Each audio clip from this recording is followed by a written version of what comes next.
நாம் மகாபாரத கிளைக்கதைகள்னு நான் பார்த்துட்டே வந்தோம்.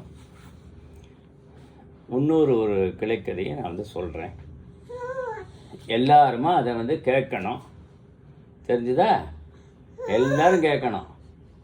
ஆமாம். என்னன்னு கேட்டால், பஞ்சபாண்டவர்கள் எல்லாரும் சூதாட்டத்தில் தோற்று காட்டுக்கு சென்று விட்டார்கள். 12 வருஷம் இருக்கணும். அதுக்கப்புறம் 1 வருஷம் அஜ்ஞாதவாசம் பண்ணணும்.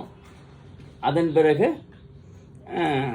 அஜ்ஞாதவாசத்தில் கண்டுபிடிச்சா திரும்ப 12 வருஷம் காட்டுக்கு போகணும் அப்படின்னு துரியோதனனுடைய உத்தரவு. இவர்கள் அதுபடி இருக்கிறார்கள். ஒரு முறை துர்வாச முனிவர் என்பவர் வரார். அவருடைய சீடர்களோட நிறைய ஒரு 200 சீடர்கள் அவர்களுக்கு. துர்வாச முனிவருக்கு 200 சீடர்கள். துர்வாச முனிவர்கிட்ட உள்ள ஒரு சிறப்பு என்னன்னு கேட்டால், அவர் சாபம் கொடுக்க அவருடைய தவம் வளருமா. வில்லிபாதத்தில் சொல்கிறார் ஆசிரியர், சாபம் கொடுக்க அவர் தவம் வளர்ந்து போகும். மற்றவங்க சாபம் கொடுக்க தவம் குறைஞ்சி போயிடும். ஆனால் அவருக்கு மட்டும் அப்படி இல்லை. அந்த துர்வாச முனிவர் ஒருவரை அஸ்தினாபுரத்துக்கு வந்தார். துரியோதனன் ராஜசபையில் இருந்தனால அவன் வரவேற்று, பீஷ்மன்லாம் வரவேற்று அவளை ராஜோபசாரம் பண்ணி சிஷ்யாள்கள் நிறையா இது பண்ண அவன் ஆசீர்வாதம் பண்ணிவிட்டு என்னப்பா வேணும்னு சொல்லி கேட்குறான். சரி, எனக்கு இந்த ராஜ்யம் இருக்கணும், நான் எல்லாம் இதுவாக இருக்கணும்னு கேட்க மாட்டான். அவன் அப்படி கேட்கல. அவன் என்ன கேட்டான், எனக்கு நீங்கள் இப்போது இது பண்ண மாதிரி பஞ்சபாண்டவனுடைய சகோதரர்கள் தானே, அவர்கள்ட்ட போனால் அவர் உங்களை உபச்சாரம் பண்ணுவாங்க, அவங்களுக்கு இது போல் நீங்கள் ஆசீர்வாதம் பண்ணணும் அப்படின்னு சொல்லி சொன்னார். சரி, நல்ல இதுவாக இருக்கே அப்படின்னு நினச்சிட்டு அவங்க நேராக காட்டுக்கு வராங்க. அஸ்தினாபுரத்துலேருந்து காட்டுக்கு வர பஞ்சபாண்டவர் இருக்கிற இடத்துல வர. அப்போது சூரிய பகவான் பஞ்சபாண்டவாளுக்கு திரௌபதிகிட்ட ஒரு அட்சய பாத்திரம் கொடுத்துருக்க. அட்சய பாத்திரம்னா அதில் என்ன வேணாலும் கிடைக்கும், சாப்பாடு எது வேணாலும் கிடைக்கும். மணிமேகலையில் காப்பீட்டில் வரும் அட்சய பாத்திரம் வரும். அதை வச்சு தான் பசித்து உள்ளவர்களுக்கு அத்தனை பேருக்கு அவர் சாப்பாடு போட்டான். இந்த பஞ்சபாண்டவ திரௌபதிக்கு கிடச்சிருக்கு. அப்போ சொன்னால் சூரிய பகவான், நீங்கள் இந்த அட்சய பாத்திரத்தை வச்சு நல்லா சாப்பிட்லாம். சாப்பிட்டு முடித்ததுக்கப்புறம் என்ன பண்ணணுன்னா, அன்றைக்கி ஃபுல்லாக உனக்கு என்ன வேணும் இல்லை சாப்பாடெலாம் வாங்கி வச்சுக்கோங்க. சாப்பிட்டு முடித்ததுக்கப்புறம் பாத்திரத்தை தேய்ச்சி கவுத்து வச்சுட்டு அப்புறம் அடுத்த நாள் தான் யூஸ் பண்ண முடியும். அன்றைக்கு பயன்படுத்த முடியாது, மறுநாள் தான் பயன்படுத்தணும் அப்படின்னு சொல்லியிருக்கான். அப்படியே சூரிய தேவன் சொல்லியிருக்கார். சரின்னு சொல்லிவிட்டு திரௌபதி அந்த மாதிரி அன்றைக்கும் சாப்பிட்டுட்டு எல்லாம் சாப்பிட்டு முடிச்சாது. மணி 12 மணி ஆகிடுச்சு. நல்லா சாப்பிட்டாச்சு. வேணுங்கிற சாப்பாடுலாம் சாப்பிட்டு முடித்ததுக்கப்புறம் எடுத்து வைக்க வேண்டிய தேவையில்லை. ஒரு வேளை தான் சாப்பிடுவாங்க அவங்க காட்டில் இருக்கிறதுனால. அவன் என்ன பண்ணிட்டா, பாத்திரத்தை அலம்பி கவுத்து வச்சுட்டான். அப்போது அந்த நேரம் துர்வாச முனிவர் வந்துட்டார்.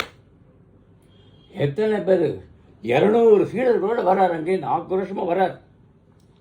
ஆமாம். உடனே நகுலன் வரவேற்று, வாங்கோ இது மாதிரி எனக்கு பசிக்கிறது, நீங்களாம் சாப்பாடு போடணும். பஞ்சபாண்டவன் நீங்கள்லாம் ரொம்ப தர்மிஷ்டால், நீங்களாம் தர்மம் செய்கிறவங்க, சாப்பாடு போடணும் அப்படின்னு சொல்லி கேட்குறோம்.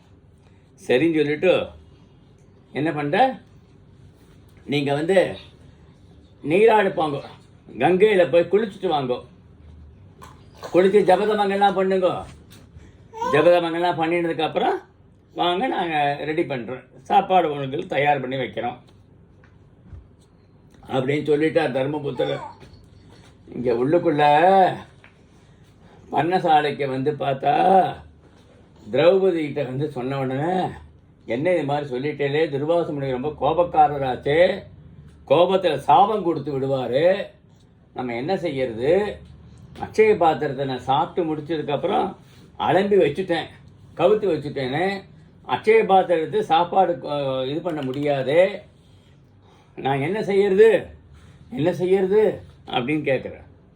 இப்படி சொல்கிறார். இல்லை, அவள் வந்து குளிக்க போயிருக்கா, குளிச்ச அனுஷ்டானம் பண்ணிட்டு வரட்டும், அதுக்கப்புறம் பார்த்துக்கலான்னு சொல்கிறேன். இந்த நேரத்தில் கிருஷ்ண பகவான் வந்துடுற. கிருஷ்ணா கிருஷ்ணா கிருஷ்ணா கிருஷ்ணன் வர்றாங்க. திரௌபதியோட குடிசைக்கிட்ட வந்து எனக்கு ரொம்ப பசிக்கிறது, சாப்பாடு கொடுங்க. ஏற்கனவே துர்வாச முனிவர் 200 பேருக்கு சாப்பாடு கொடுக்க முடியல, அவசரப்பட்டு இருக்கா. கிருஷ்ணன் வந்து எனக்கு சாப்பாடு கொடுன்னு கேட்குறார். எனக்கும் பசிக்க. என்ன கிருஷ்ணா இது மாதிரி பண்ணுறிய, சோதனை பண்ணுறியப்பா நீ? அட்சய பாத்திரம் சாப்பிட்டு கவுத்து வச்சுட்டேனே, துர்வாச முனிவர் வந்திருக்காரு, அவரோட 200 சீடர்கள் வந்திருக்காளே, நான் எப்படி எல்லாருக்கும் சாப்பாடு கொடுக்க முடியும்? நான் என்ன பண்ணுவேன் அப்படின்னு கேட்குறார். ஒன்றும் நீ பண்ண வேண்டாம், அந்த அட்சய பாத்திரத்தை எடு அப்படிங்கிற. சரின்னு எடுத்து பார்த்தாக்க அதில் ஒரு சோத்து பருக்கையும் கீரையும் ஒட்டின்னு இருக்கு. பத்தியா, நீ அட்சய பாத்திரத்தை அலம்பி வச்சுட்டேன்னு சொன்னேன் இல்லையா, சோத்து பருக்கை கீரை ஒட்டின்னு இருக்கு பாரு. அப்படியே இந்த சோத்து பருக்கை கீரையும் எடுத்து அவர் வாயில் போட்டுட்டார்.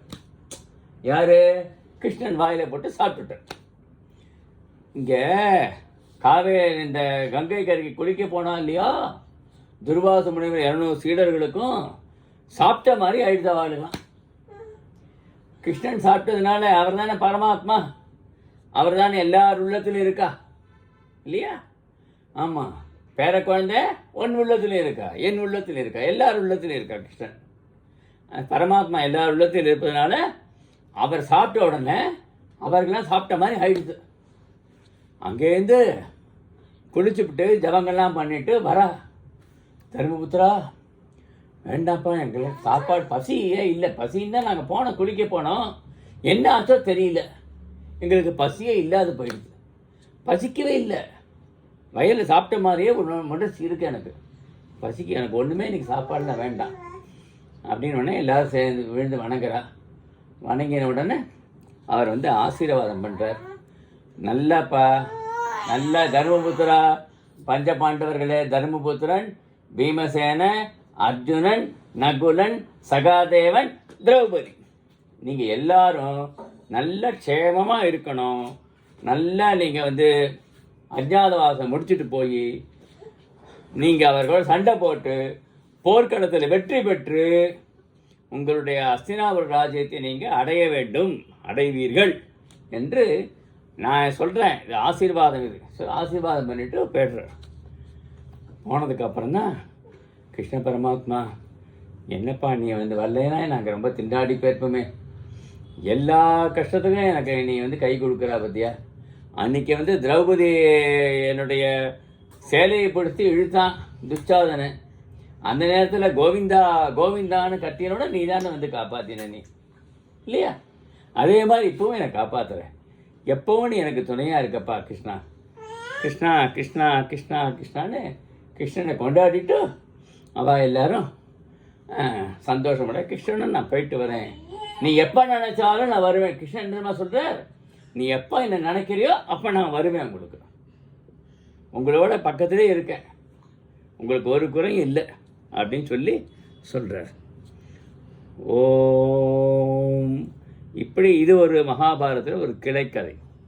இந்த கதையிலேருந்து நாம் என்ன தெரிஞ்சு கொள்ளக்கூடியது என்ன, அதான் அங்கே முக்கியம் இல்லையா? கெடுவான் கேடு நினைப்பான். துரியோதனை வந்து அவன் சாப்பாடு கொடுத்தான், அவனுக்கு இது பண்ணிட்டா போக வேண்டியது தானே. இவாளுக்கும் இவனால் செய்ய முடியாது, காட்டில் இருக்கா, இவங்களால் செய்ய முடியாது, இவருக்கு சாபம் கொடுக்கணும், அவன் சாபம் கொடுத்தா திண்டாடணும், காட்டிலே இருக்கட்டும் அவா, அப்படி நல்ல எண்ணம் இல்லை அவனுக்கு. அந்த நல்ல எண்ணத்தை வந்து இல்லாமல் பண்ணிட்டான். ஆனால் இவாளும் நல்லவர்கள், தர்மத்தையே நினைக்கிறவ, தர்ம சிந்தனை தவிர வேறு எதுவும் நினைக்காதவர்கள் எல்லாரும். அதனால் கிருஷ்ண பரமாத்மா இதில் துணையாக இருந்து இவருடைய கஷ்டத்தை வந்து நீக்கிறார் இல்லையா? நம்ம யாரை நம்புகிறோமோ அந்த நம்பிக்கை உடையவர்கள் நம்மளோட கஷ்டத்தில் நீக்கி விடுவார்கள். இல்லையா? நீ வந்து அப்பாவை நம்பு, அம்மாவை நம்பு, உனக்கு ஒரு கஷ்டம் வராது. நல்லா வளர்ப்பா உன்னை. நீ நல்லா வளர்ந்து நல்லா ஆளாகி ஜம்முன்னு உனக்கு இஷ்டப்பட்டதை படித்து இஷ்டப்பட்டு நல்லா முன்னுக்கு வரலாம் இல்லையா? இப்படி அதனுடைய கதையோட நீதி கருத்து இதான்.